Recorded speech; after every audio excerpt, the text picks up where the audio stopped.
This episode is brought to you in part by Pray.com. Follow the Bible in a Year with Jack Graham podcast today. Begin your New Year's resolution with the Bible and see why millions have already started Bible in a Year with Jack Graham. This podcast was created to help you solidify your faith as you experience the story of the Bible through live action recordings and emotional orchestral music. Listen to Bible in a Year with Jack Graham on the iHeartRadio app, Apple Podcasts app, or wherever you get your podcasts. Hey everyone, before we get started, let me remind you that Truce is listener supported. I'm working hard to do this show full time, which would mean bigger, better episodes for you and a healthier work-life balance for me. You can help out at trucepodcast.com/donate or on Venmo at @trucepodcast. The links are in your show notes. Nobody else is covering these huge topics in a sensible, researched, and high-quality way. So help me make more Truce. trucepodcast.com/donate. Okay, here's the show. This episode is part of a long series exploring the rise of Christian fundamentalism through the lens of the Scopes monkey trial and the life of William Jennings Bryan. This episode can stand on its own, but when you're done, go back and start at the beginning of Season 5. In August of 2021, I got into an old elevator. In the late 1970s, the county did a major overhaul, installed the elevator, air conditioning, a few other improvements. The voice you're hearing is from Tom Davis. He's the administrator of elections for Ray County, Tennessee, and the go-to guy there for historic structures. We're making our way to the top floor of an old red brick building. Well, this is lovely.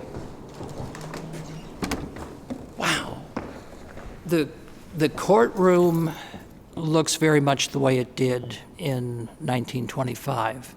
Major differences are the ceiling being 18 inches lower because... This is the site of one of the most famous trials in American history, the so-called Scopes monkey trial. It has hardwood floors and big glass windows. Is this still used as a courtroom today? It was up until March. The county moved into a new justice center. Spectator seats, the bar around the official court area, the lawyer's table are all original. Wow. So this is it. This is where they would have sat. This is where they did the whole thing. The defense sat to the left, the prosecution to the right. There were reporters inside the bar. People were everywhere they could possibly be to get in. For a history nerd, this was a big deal.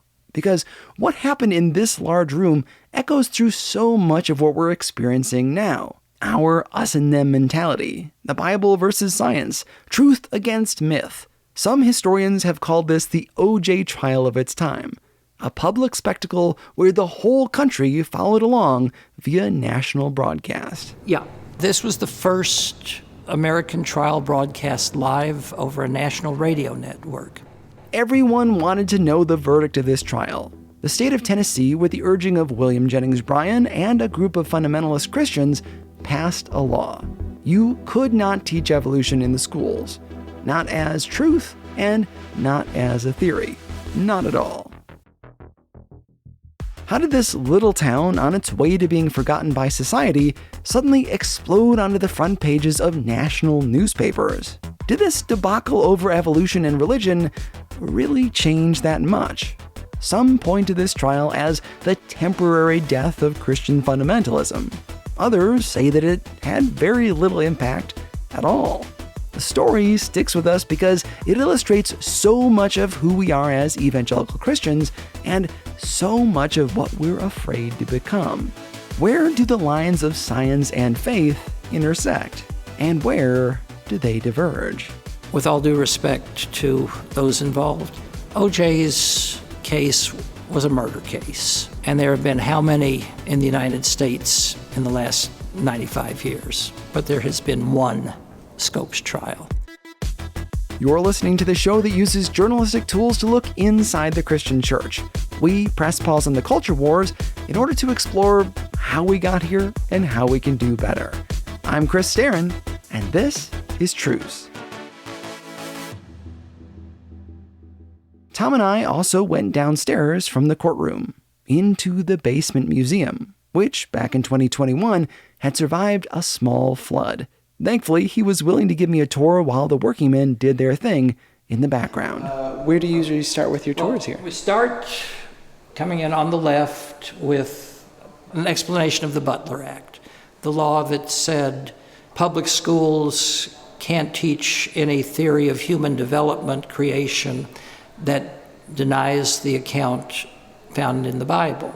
I covered that in the last episode if you want more information. And thankfully, it looks like none of the artifacts were hurt. Right. Yeah, they did move the drugstore table and chairs out of their proper spot because it was getting wet over there. Right. Yeah, oh, so that's from the drugstore? Yeah. Well, and the table's pretty small. It seems like for such a big plan, you'd want a larger table. It's about the size of a large pizza. Yeah, very large pizza. Just a table. Not that big. But it came from the drugstore that 100 years ago hosted a meeting that kicked off the whole brouhaha that put Dayton on the map. That was owned by the chairman of the school board. The drugstore sold ice cream and drinks, but also stuff you probably wouldn't expect, like textbooks, including the one that would become central to this battle over evolution. Dayton is a charming, quintessential small town. A square, statues, its own brewery, but in the 1920s, it seemed like Dayton was on the way out. Actually reducing in size as the old blast furnace had closed. Ray County was a farming community, strawberries shipped by rail up to the cities in the north. By the way, the voice you hear is the ever-interesting Edward Larson. He won the Pulitzer Prize for his excellent book on the trial and teaches at Pepperdine University.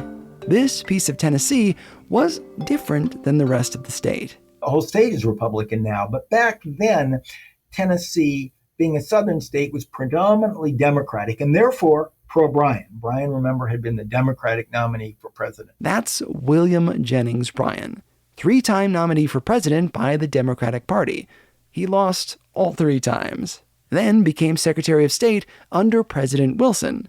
He'd earned the nickname Mr. Fundamentalist. But East Tennessee, historically, where Dayton is located, that was the Republican end of the state. Republican back then meant they were pro-abolition, against Jim Crow laws. Bryan was a Democrat. For a long time, the Democrat. Naturally, Dayton didn't vote for him. The trial, though, was years after Bryan stopped running for office. He turned his attention to other causes, like slowing the spread of social Darwinism. To do that, he and a bunch of other Christian leaders like William Bell Riley and Billy Sunday campaigned to outlaw the teaching of evolution in Tennessee. And again, he was very precise. He didn't care about the evolution of animals or plants. He probably accepted those things to happen. What he cared about was humans. The Bible is very clear that Adam and Eve are specially created by God. So he can go out and convince people that there was a danger in teaching students as true that they had been created through a Darwinian process of evolution. And so the Tennessee law that he ended up championing, and he went to the Tennessee legislature and helped get it passed, simply says that you can't teach the Darwinian theory of human evolution. It doesn't deal with other sorts of evolution. The ACLU published a notice in the state saying that they would be willing to defend any school teacher in the state who wanted to challenge the law. The ACLU, the American Civil Liberties Union, you may know, is now almost a cuss word for some evangelicals. In 1925, they put out this advertisement looking for someone to challenge the law.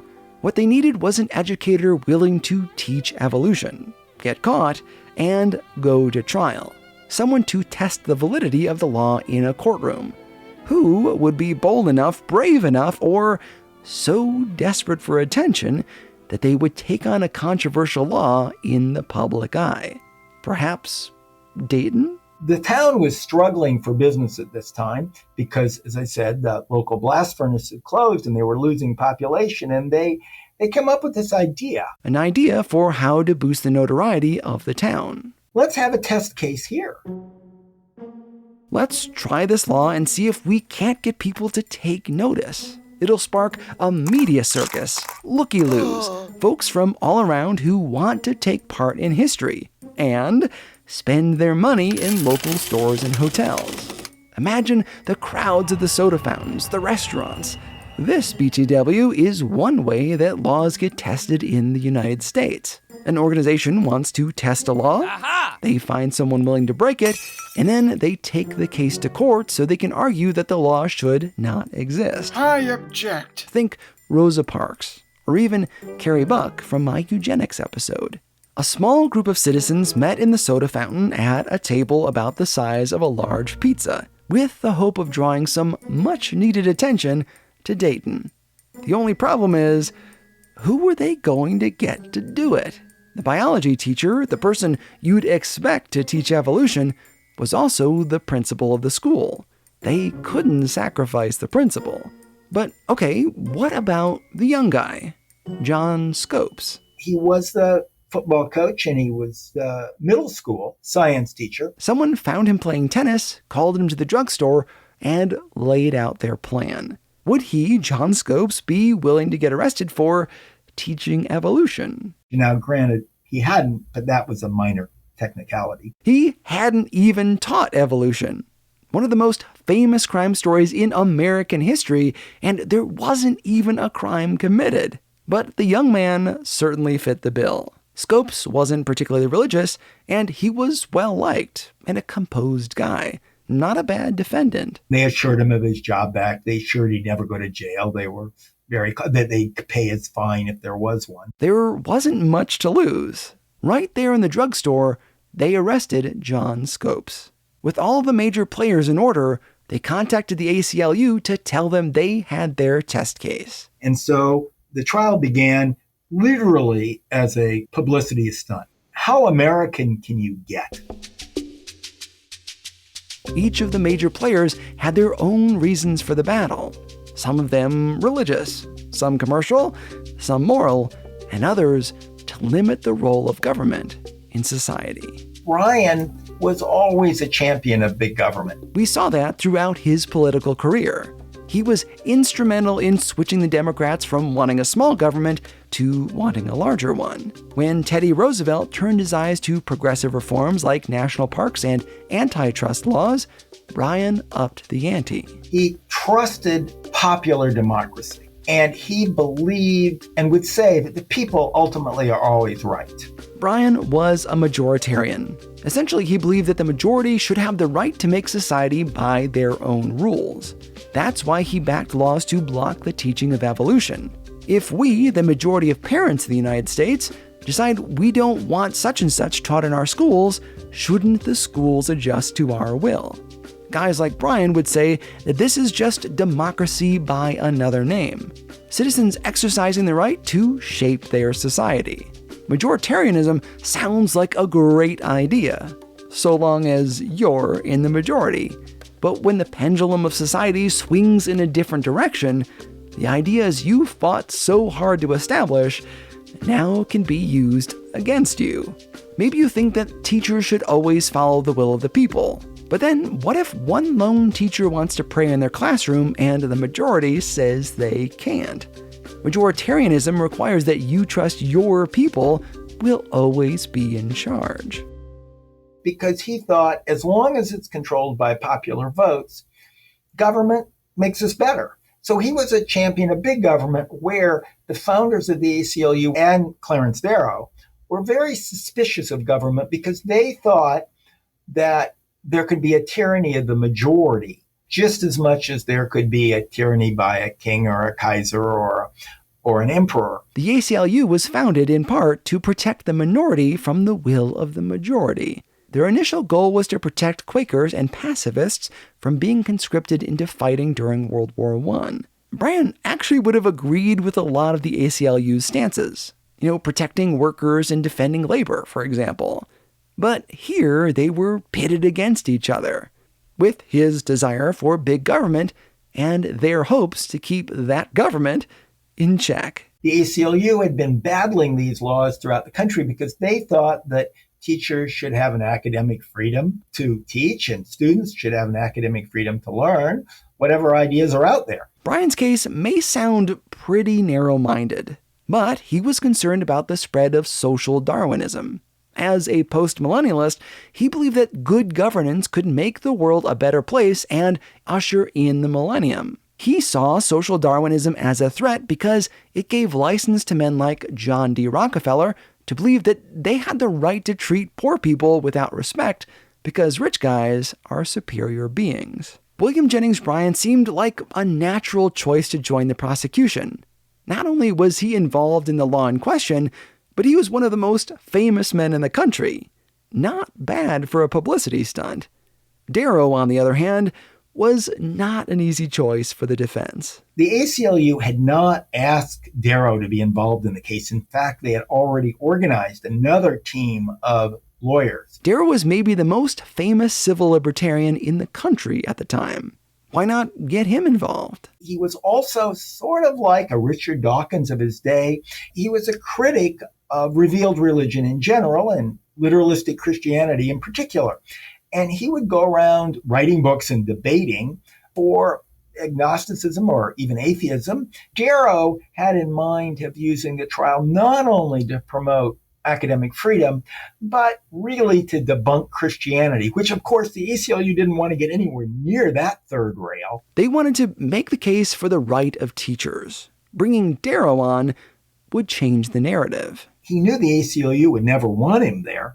He went straight to John Scopes. Scopes liked Darrow. So what could the ACLU do? Their defendant wanted to bring the big guns. Of course Scopes did. Getting Darrow involved would mean even more publicity to challenge the law he disagreed with and bring tourism to Dayton. Basically, they pull their people from the trial, and the leaders of the ACLU don't even go down and attend. And they basically turn it over to Clarence Darrow to run because they're sort of forced out. The plan was to find the best experts possible to prove the existence of evolution, and to make sure the whole country was paying attention.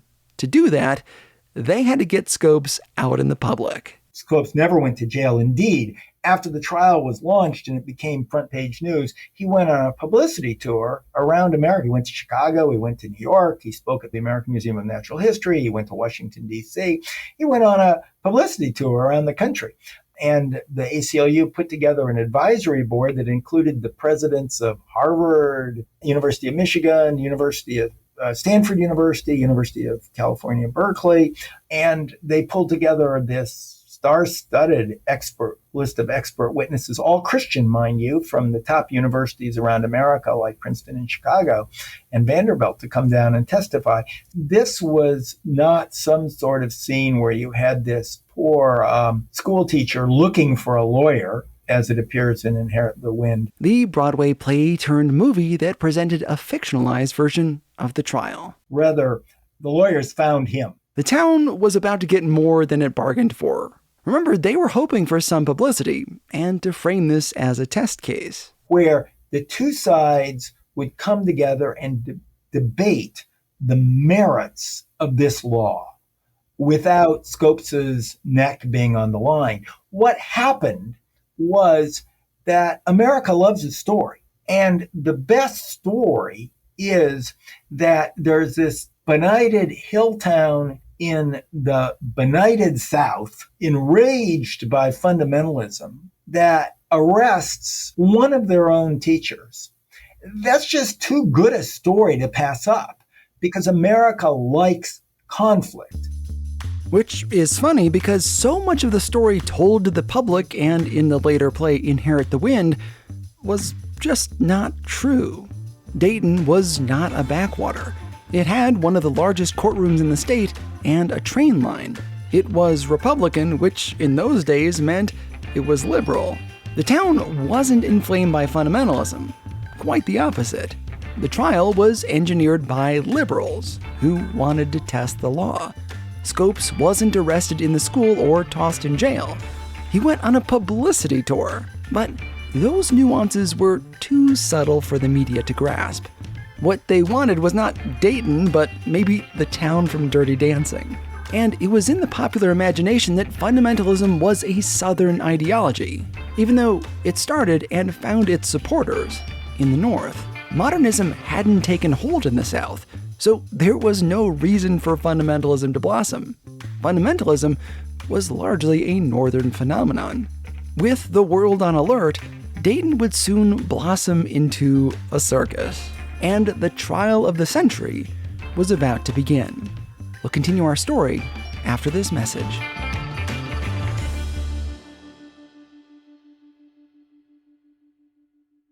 This episode is brought to you in part by Pray.com. Follow the Bible in a Year with Jack Graham podcast today. Begin your New Year's resolution with the Bible and see why millions have already started Bible in a Year with Jack Graham. This podcast was created to help you solidify your faith as you experience the story of the Bible through live action recordings and emotional orchestral music. Hear the Bible come to life and learn the word of the Lord. With over 7 million downloads, Bible in a Year with Jack Graham is the fastest growing Christian podcast. Do not be frightened, the angel reassured. I have come with good news. In the town of Bethlehem lies a baby.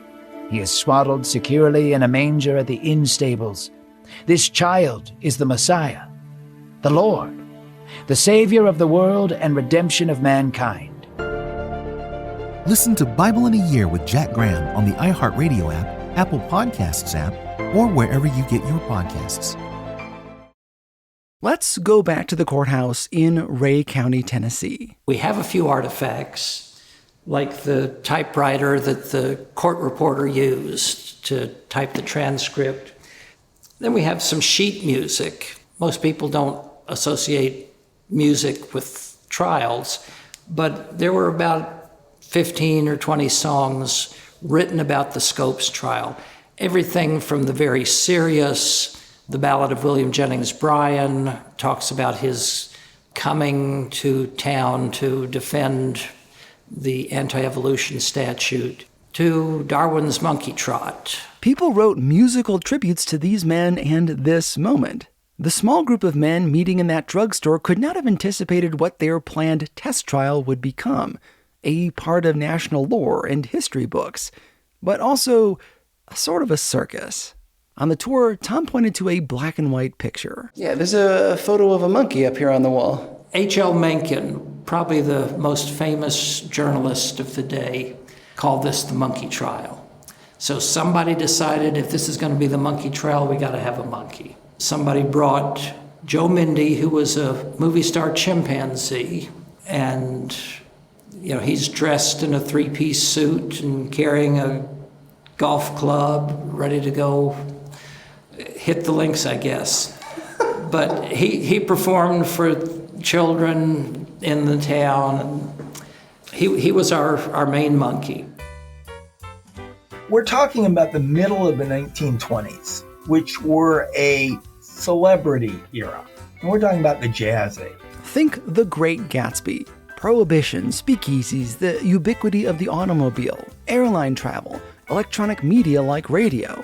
So much of this was really new, and the economy was booming. They thought that thousands of people would descend on the town to watch the trial. Even toying with the idea of holding court in the baseball stadium so more people could watch. They expected thousands of people to come to Dayton for this. Locals rented out their homes, and the press arrived on the train. The courtroom fit a lot of people, but there wasn't enough space for everyone. So they ran speakers outside so that people could listen on the courthouse lawn.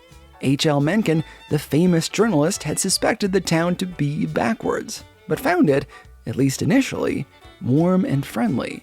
The carnival atmosphere also teased out negative stereotypes of the North and the South. This was a day when you did have lynching in the South, when you did have segregation in the South. Northerners were not moving to the South. It was before air conditioning, it was before the development of the interstate highway system or any of that. People were leaving the countryside to go to the cities. So there was an element of seeing rural areas as backwaters. let's go to Dayton and watch the Hicks fight against science. That kind of thing. Even though the reality doesn't match the legend, you could easily play on the rural-urban, and emphasizing that, the anti-evolution movement was squarely rooted in the cities. This wasn't truly a north-south urban-rural, but if you cast it that way, from a propaganda point of view, making it north-south, rural-urban worked. And people like H.L. Mencken played that card.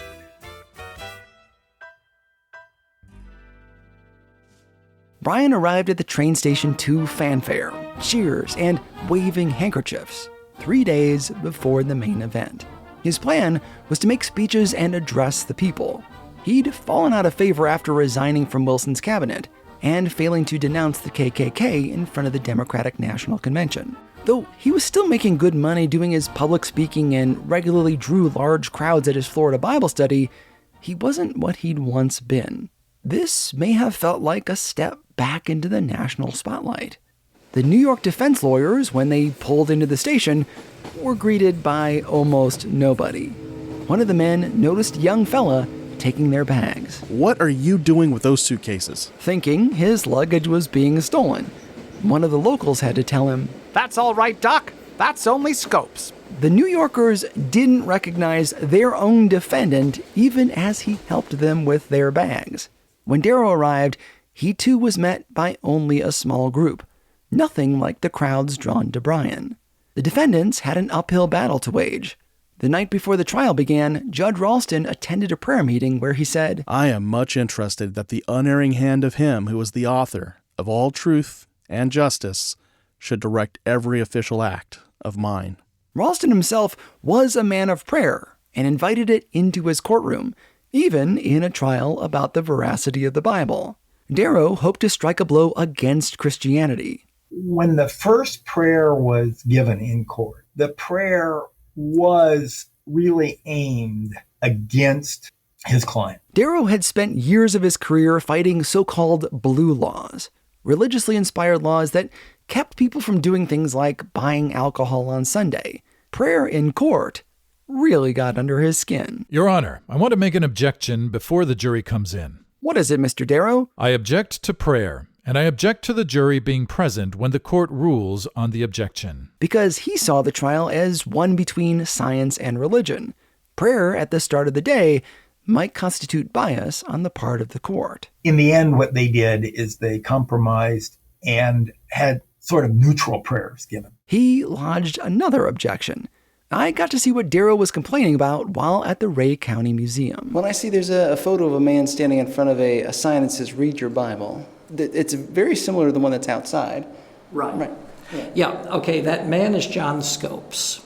The Read Your Bible sign, or a Read Your Bible sign, caused a little bit of controversy during the trial. Darrow took offense at a sign that had been posted on the courthouse wall to encourage people to read your Bible.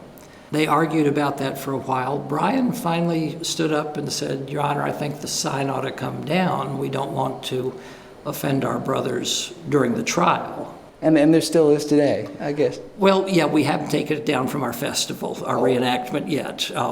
Maintenance has been busy. As you can imagine, because of the flooding. Some of the prosecutors were upset at Darrow's request to take the banner down. Bryan calmed them. If leaving that up there during the trial makes our brother to offend, I would take it down during the trial. First, the squabble over prayer, then the banner.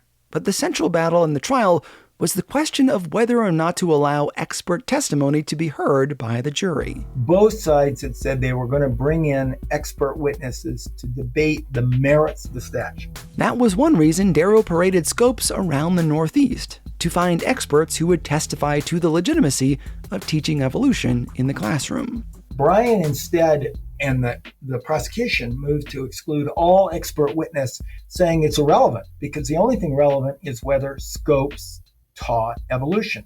The ACLU was not going to object to that because they wanted this law judged. If Scopes was convicted, they could then appeal to the state Supreme Court and then ultimately to the United States Supreme Court to try to get the law struck down as unconstitutional. That was their goal. They didn't let Scopes take the stand because he would have had to admit that he hadn't taught evolution. And he actually coached his students to say that he had taught evolution. In other words, the ACLU wanted Scopes to lose. That's the only way that the case could climb its way to the higher courts, where the law could be removed. Yet Darrow and the defense fought to keep the expert witnesses in the trial. Day after day, this was the big concern.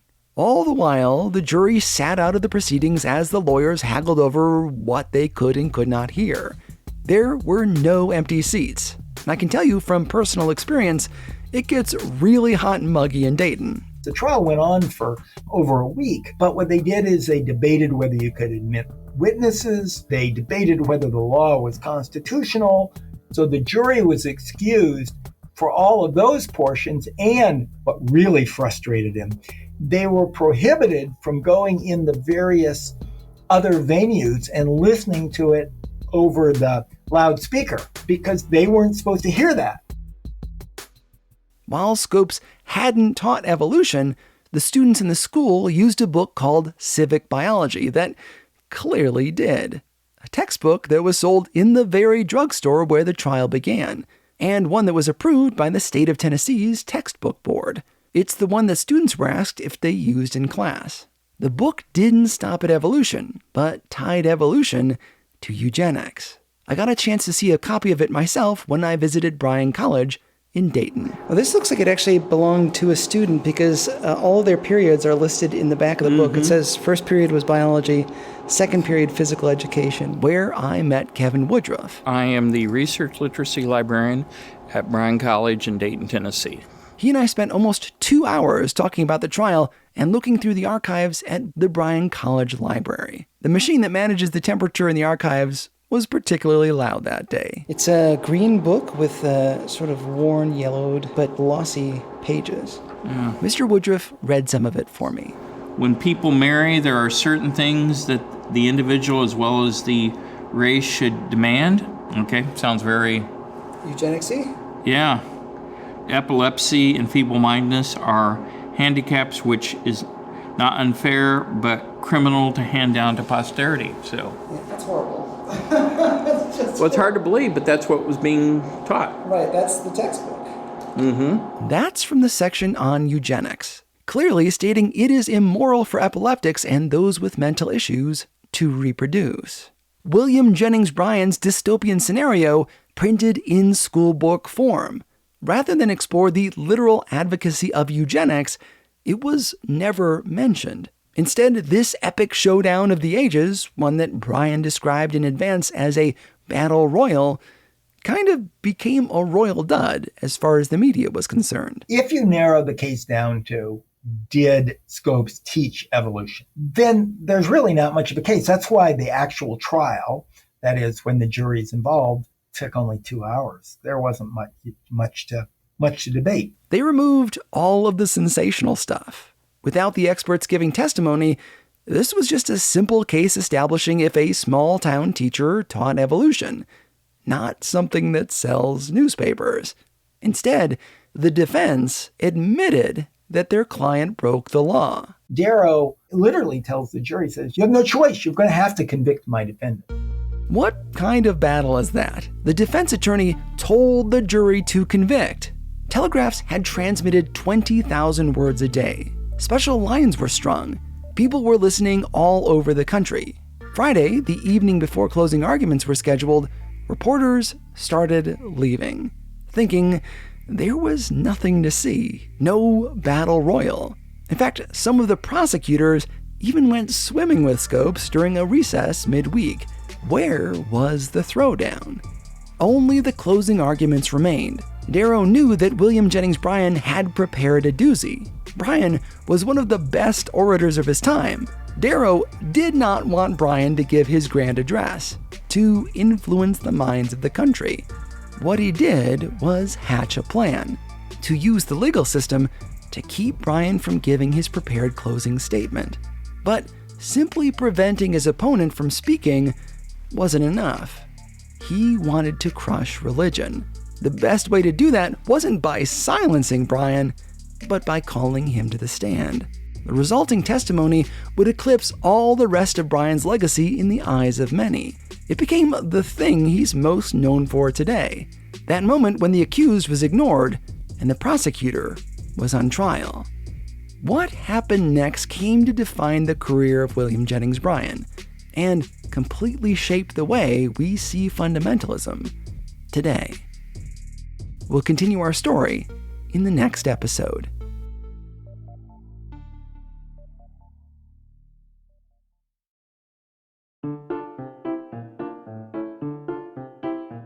Special thanks to Edward Larson. His Pulitzer Prize-winning book about the trial is Summer for the Gods. Thanks also to Kevin Woodruff of Bryan College, and Tom Davis in Ray County, Tennessee was the definition of a good sport. He was the only one at the elections office the day I came in and shut down the place just to give me a tour. If you're anywhere near Dayton, Tennessee, it's worth a detour to see the courtroom. I even got to sit in the judge's chair. I'll have pictures for you on the website and on social media. Truce is a listener-supported show. My goal is to do this show full-time, which means more episodes for you, fewer breaks, and restored sanity for me. If you'd like to be a part of telling the world that Christian media can be both informative and excellent, visit trucepodcast.com/donate. Subscribe to the podcast so you get every new episode as it's released. And a very special thanks to all the people who loaned their voices to me for this episode, including my brother Nick Starrin, my friend BT Stevenson, Marcus Watson of the Spiritual Life and Leadership podcast, and Jerry Dugan of the Beyond the Rut podcast. Thanks for listening. I'll have the second part of this episode out in 2 weeks. I'm Chris Starrin, and this is Truce.